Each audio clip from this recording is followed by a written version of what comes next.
Welcome to another episode of the For the Love Cricket Podcast with Jim and Akim. We'll be discussing the gameplay between Australia and Pakistan. Australia won fairly easy in the end. They won by 62 runs. They made 367 and restricted Pakistan to 305. It was quite a comical game. I remember tweeting that the team that dropped the least amount of catches in this game would be the winner, and it was Australia in the end. What's your take on the proceedings? It was a very interesting game. I did say that it would have a lot of drama, and we definitely saw that. There were key drop catches in the game that really turned the tide of the whole thing. That being said, it provided a lot of entertainment. David Warner and Mitchell Marsh both scored two very good centuries, and there were good bowling performances from Shaheen Shah Afridi and Adam Zampa. Pakistan will be disappointed, but this really brings Australia right back into the thick of things, and they're alive in this tournament now. The opening stand was 300. It was not 300, it was 265. 265. Warner made 163. Yeah, 265. Warner made 163. Mitchell Marsh 121. David Warner was dropped on 10 and went on to basically pummel the bowling. What do you think of that opening stand? There's a meme that was possible, that was very popular, I should say, from the 2019 World Cup, with a Pakistani supporter putting his hand on his hips after a catch was dropped down by a third man. And I believe that he was in the stadium again for this game, and the cameras turned to him when that catch was dropped by Osama Mir. It was really a sitter, a catch that should be taken 10 times out of 10 at that level, at that standard, and it really had a massive effect on the game. David Warner was dropped on 10 and went on to make 160. So he gained, or he benefited by 150 runs from that drop chance only. That being said, I think the opening partnership was very good. It was dominant. I think the Pakistani bowlers, with the exception of Shaheen Shah Afridi, all bowled badly to the opening pair. I believe that they were a bit too short and they were wide as well. They afforded the opportunity to the batters to score a lot of runs, square the wicket, and a lot of uppercuts and pick-up pull shots were played into the stands. I don't think they tested the batters enough with the brand new ball, and the Australian batters definitely capitalized. We spoke about Mitchell Marsh and his place in the team. He had gotten a half century before this game and seemed as if he was coming into form, but he played a very good hand here. And David Warner is a class act. Towards the end of his career, some would say he doesn't necessarily want to go, but he is towards the latter part of his career, but he really stamped his class on this World Cup and on this game. You mentioned Pakistani bowlers bowling too short and too wide. David Warner played about 2 or 3 pickup shots. They were on about mid and leg stump. Yeah. As a bowler, fast bowler, seeing those 2 shots, you would generally tend to try and go wider and pull back the length a bit. I think additionally the left-right combination between Warner and Marsh, with Warner being a shorter player, Marsh being a taller player, and a strong driver straight down the ground. Yeah.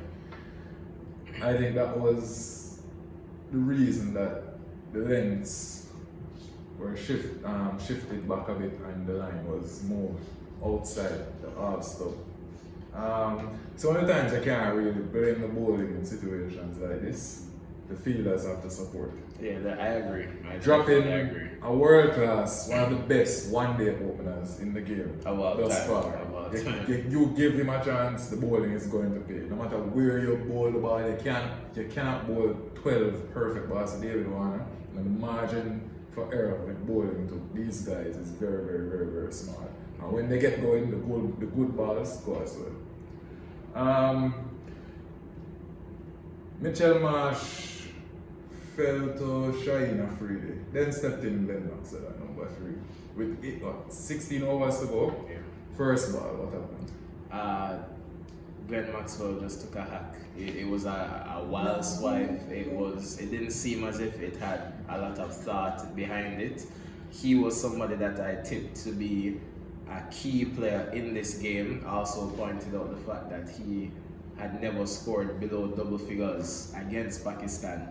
And right after I said that, he went out and got a first ball duck in this game. That's cricket. It's a game of glorious uncertainties, but it was really a nothing shot from Maxwell, and he hasn't fired with the bat as yet in this tournament. I still believe that he has a key role to play for Australia, and in the games to come that are all must-win games for them, he really has to get going. Seeing what came after Mitchell Marsh got out, Warner got to his 150. The rest of the batting basically struggled. No one really scored at more than a runner ball. We said before, the middle order of Australia is weak, and if they score quite slowly.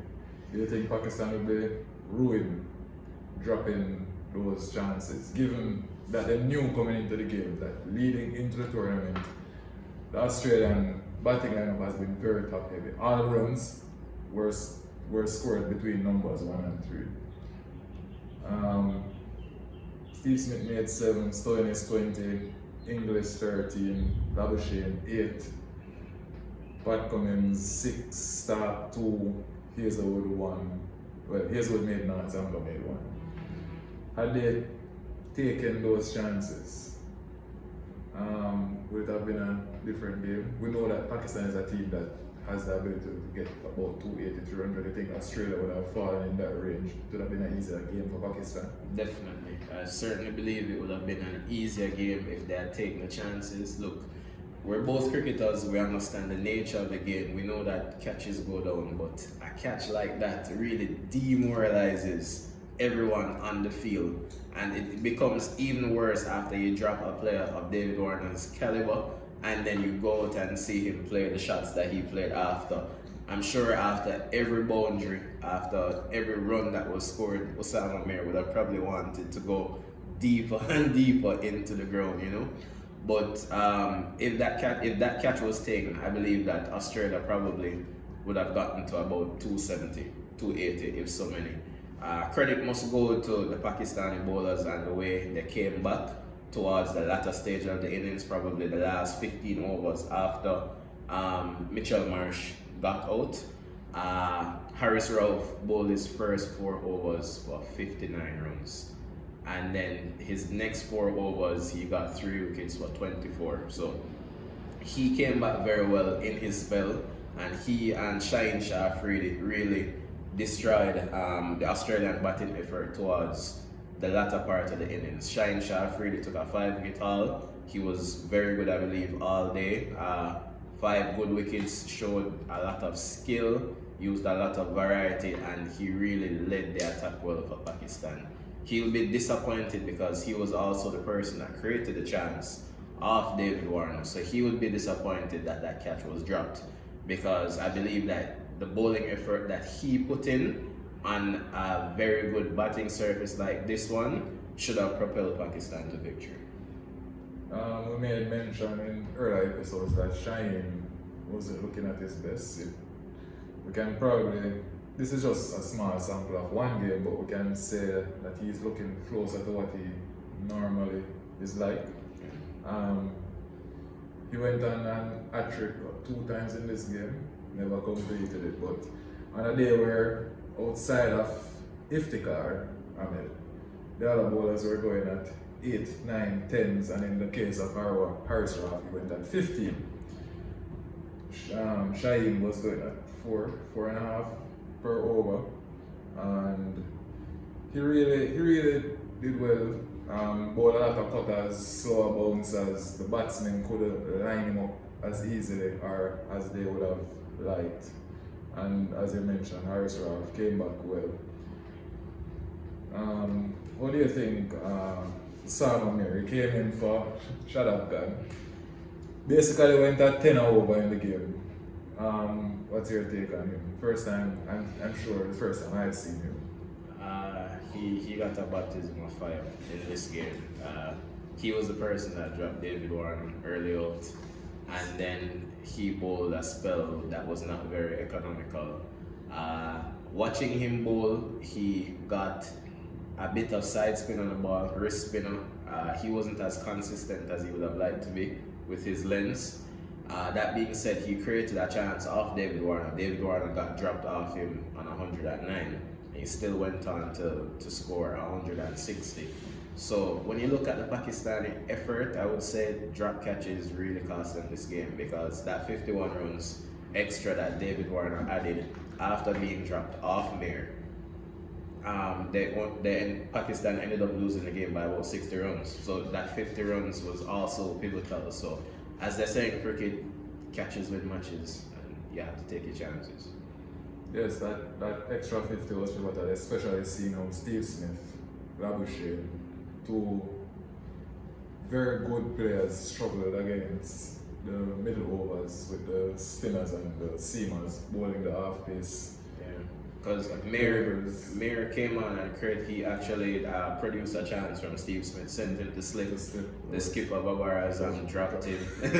But luckily Mir was able to get him a few runs later. So not overs. Pakistan's batting effort. Pakistan made 305 all out in 45 overs. They started well with Imam and Shafiq. They nullified the effect of Mitchell Starc. They played Josh Hazlewood well. In fact, most of the runs were scored off Mitchell Starc, who we have as one of the best new ball bowlers going around in one-day cricket. Pat Cummins came in for some tap as well. And then, well, Zampa bowled before Stoinis came on. He bowled alright. There wasn't much attack taken to him. He bowled straighter than he did in the previous games. Well, the last game he bowled well. Yeah. Now he's bowling straighter, he's bowling slower, and he's bowling fuller. And he got another 4 wickets in this game. But Pakistan was 130 without loss, 120 without loss, and then Mark Stoinis entered the game. What happened? Pakistan created a good platform to launch in this game. We know that their lower middle order probably isn't the most powerful. They're not a team that hits a lot of sixes in 50 over cricket. They're the team that scores the least number of sixes in the power play. And then generally they are ranked very lowly in terms of sixes that they hit in the entire innings. They created a good platform, the openers. They gave them a solid start. Where I think they'll be disappointed is that the fact that they lost 2 wickets in 2 overs. Both set batsmen got out in 2 overs. Well, 2 overs from Stoinis, so in a 3 over period. Stoinis was brought on to basically be the 6th bowler, get through some overs fast. Cover some overs for Starc and the captain. They were good. Yeah, so to cover some overs for Australia and probably pick up the odd wicket if anything happens. But he bowled smartly. Both of the deliveries that he got, both of the wickets that he got were from shorter balls. And he really turned the game on its head, because after those 2 batters got out, Rizwan got 44, I believe, and he was the highest scorer after the 2 set openers. So Stoinis played a pivotal role for Australia with the ball in this game. He was probably somebody that the Pakistani batters were looking to target, and it is a fairly good plan in my estimation, but the execution was not great and it cost them in this game in the batting effort. So they will be disappointed there. Following those 2 wickets, Zampa came on and got 2 more. Cummins got 2 as well. Cummins got two as well. And then Zampa came and finished up the lower order, along with Mitchell Starc. Credit must go to Adam Zampa. He is somebody that we were very critical of in some of the previews for the Australian games. He has really improved on his consistency, his pace, and the lengths at which he has bowled in this tournament. In this game again, he, along with Stoinis, turned the game on its head. He picked up the wickets of two key Pakistani batters. He got Babar Azam, the captain, out, and he got Mohammad Rizwan out, who are the two batters that really hold the Pakistan middle order together. That is what you want from your spinner. You want your spinner to take wickets in the middle overs while containing, and he picked up 4 very important wickets. What is key to note was that his start, he bowled his first 4 overs or so for about 20-24 runs, but he didn't give much away. And I think that is one of the things that helped set up the crumble in the middle order for Pakistan, because he is somebody that I'm sure the Pakistanis would have fancied to target, and especially with him bowling to Imam ul Haq. But he didn't give anything away to Imam ul Haq, and then he got his reward later down in his second spell. So credit must go to Adam Zampa, very well bowled in this game.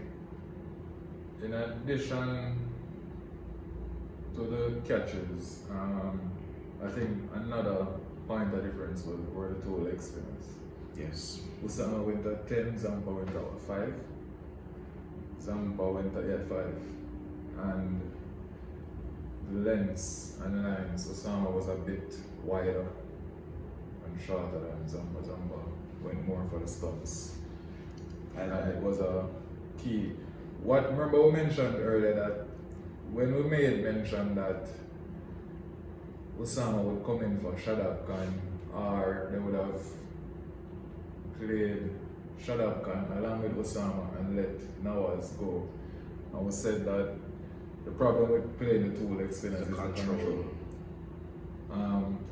Usama never provided that control, and he never threatened, outside of Steve Smith, to take a wicket. Zampa showed exactly what the best leg spinners can do. Yes. They control the game and they give you a wicket taking option. And I think with the drop catches, that was the pivotal difference between the teams. Australia on a roll now. Yeah. 1-2 from 2, surging back in the tournament. Yes, I believe that they're back into the thick of things now. When you look at the tournament table, you think that I think that New Zealand, South Africa, and India will make it through to the top 4, and then the 4th spot is going to be a ding-dong battle between England, now Australia, and Pakistan. So Pakistan is losing form, Australia is gaining form, and England, we don't know what's going on with them. So it all makes an interesting viewing for the rest of the tournament. Another point on Usama Mir, I think Usama Mir's game was done after the first innings. After that drop catch and seeing the carnage from David Warner, his confidence would have been at ground zero. I don't know what Pakistan will do to re-instill some confidence in him for the rest of the tournament. He just played in his first game the other day, and you'd think that they would want him to play some more in the tournament, because Shadab Khan's form has not been great. So it will take some work from them, and it's interesting to see how he goes for the rest of the tournament, if he features for the rest of the tournament. You mentioned Shadab Khan, and I don't think it should be taken lightly that Shadab Khan has been dropped from this Pakistan team. Shadab Khan was the vice captain of the team. Yes. Shadab Khan was there up until he made his debut in 2017. Up until 2019, he was the future of Pakistan cricket. Yes. Here we had a very, very athletic Pakistan cricketer, superb fielder, bowls, very good leg spin, and good batter as well. Yeah. He was basically the future of their team. He's also the vice captain. And the fact that your form has deteriorated to the state where, as a vice captain, the team had to make a tough decision and let you go, At a World shows a lot. I was looking at some stories about him, I never realized he has been injured so many times. He has he has injuries that don't get better necessarily, and then they add injuries. It adds more injuries to him. He has this groin injury that has been plaguing him for a while. And as a leg spinner, you need that rotation from your hips to get control, energy, and some purchase and spin on the ball. Also, I took a look at his, just a small sample size of his bowling action. When he just started playing, he was more sidearm and drove that right hip through the crease, and it finished in front of across his left leg, meaning that he was going through the crease and getting energy on the ball. Now he's landing a bit more chest on, and the left, that right leg drive that spins him to take him off the pitch and get the energy on the ball is no longer there. He's basically running straight on the wicket like a fast bowler. That helps him in T20 cricket. I was about to say. Gets him bowling a shot. It's a bit of a shorter length in T20 cricket and gets him on the stumps and get it skidding through. But in 50 overs cricket, 50 over cricket is very, very different to T20. T20 you actually need to be able to slow down, get some energy on the ball and get it spinning from the stumps. It can't be bowling short and outside also. What that does with him now, every time he goes straight, the ball won't spin. But if he puts it outside the house, he'll get the spin. He'll get some marginal spin, and that is a key point of concern for him. His batting he's basically a number 7, number 8. So if his bowling is gone, it makes no sense you have him as an extra batter. Because you're not going to get more than 20 runs from him. 20, 30 at best. I think that's why Osama Mira was brought in, but it was a real entry to the World Cup for him. I hope if he plays the next game, it can be better. I don't really know who they're playing next. I hope it's probably a Mino. So. And interestingly enough, when you look at Osama Mir's numbers, his first class average is about 45 runs per wicket. So he doesn't necessarily have a very strong base, in my estimation. An average of 45 as a spin bowler, as any form of bowler, is exceedingly high. You would prefer that average to be 30 and below, in the 20s. In the 20s is very good. It's very high for first class cricket. He doesn't have a wealth of experience in List A cricket, and he was probably selected off T20 cricket, probably from the PSL. So he is really in at the deep end here for Pakistan. So it will be interesting to see how he goes. Alright, Australia on the way up. Pakistan stagnating. We know they're a panicky team, so we might be seeing more changes to come. Welcome back, Afridi. And I think that's the end of our episode for today. Yeah. Alright, guys.